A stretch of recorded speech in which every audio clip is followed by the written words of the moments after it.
ஓம் வசி ஓம் வாழைத்தாயின் ஆசியும் சித்தர்களின் அருளாலும் ஆதிசிவத்தின் காப்பும் இறையருள் குருவருள் துணையோட ஈர்ப்பு விதியை நம்ம பார்த்துட்ருக்கோம். ஈர்ப்பு விதிக்கு அப்பால் உள்ள ஒளி நிலையை பற்றியும் நம்ம தெளிவாக பார்த்துட்ருக்கோம். அதன் அடுத்த நிலையில் நம்ம ஆன்மீகத்தில் முன்ஜென்மத்தை பற்றி நல்லா நம்ம அனுபவிச்சிருக்கோம். முன்ஜென்மத்தில் செஞ்ச வினை தான் இந்த ஜென்மத்தில் மனித தேகம் எடுத்திருக்கோம் நம்ம நம்புகிறோம். அதனால் முன்ஜென்மத்தில் உள்ள விட்டுப்போன விஷயங்கள் தான் இந்த ஜென்மத்தில் தொடருதுன்னு சொல்கிறோம். அதை நம்ம ஆழ்ந்து பார்க்குறதுக்கு தான் இந்த பயிற்சி முறைகளை நம்ம எடுத்திருக்கோம்.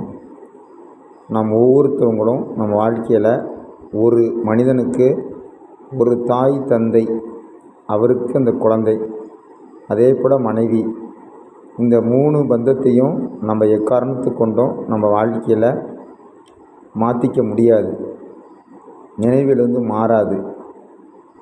இந்த 3 பந்தத்தையும் மதிக்கிற நம்ம ஒரு குருவை தேர்ந்தெடுக்கிறதுக்கு முந்தி பலமுறை யோசிங்க.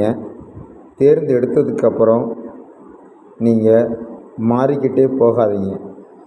நீங்கள் மாறி போக போக உங்களுடைய பிறவி தொடர் அதிகமாகும். இதை நீங்கள் நல்லா புரிஞ்சுக்கிங்க. என் வாழ்க்கையில் வரலாறு சித்தர்கள் மகான்கள் சொல்கிறேன். ஆனால் என்னுடைய உயிர் நாடியில் உள்ள குரு அப்படின்னு நான் ஏற்றுக்கிட்டவங்கள குருவாக வச்சுருக்கேன். பாக்கி எல்லாரையும் நான் மாஸ்டராக ஆசிரியராக தான் வச்சுருக்கேன். அதே மாதிரி நீங்களும் தெளிவாக முதல்ல உங்களை முடிவு பண்ணிக்கிங்க.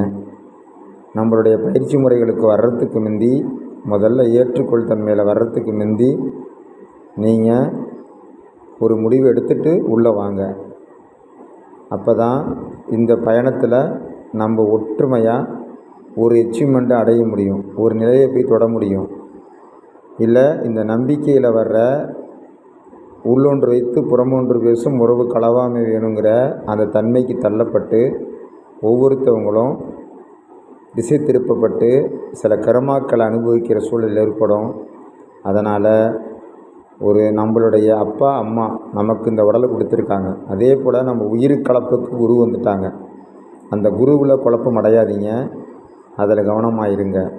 ஓம் வசி ஓம்.